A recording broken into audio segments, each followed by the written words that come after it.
జనసేన అధినేత AP deputy CM Pawan Kalyan తన party శ్రేణులకు కీలక సందేశం ఇచ్చారు.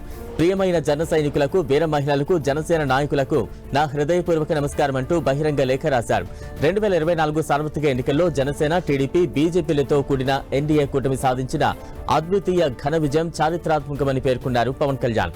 గత 5 ఏళ్లుగా వైసీపీ సాగించిన నిరంకుశ పాలనపై, పాలకుల అవినీతిపై, సంఘ విద్రోహ చర్యలపై, చట్టసభలో వారు చేసిన జుగుప్సాకర వ్యవహార శైలిపై, శాంతి భద్రతల వైఫల్యాలపై ప్రజలు విసుగు చెందారని లేఖలో పేర్కొన్నారు. అభివృద్ధికి తావు లేకుండా చేసి రాష్ట్రాన్ని అప్పుల ఆంధ్రప్రదేశ్గా మార్చడంతో ప్రజలు అనుభవం కలిగిన భావితరాల భవిష్యత్తు గురించి ఆలోచించే నేతలతో కూడిన కూటమిపై నమ్మకం ఉంచారని, దాని ఫలితమే 94% విజయంతో 175కి 164 స్థానాలను ఎన్డీఏ కూటమికి లభించాయని అన్నారు పవన్ కళ్యాణ్.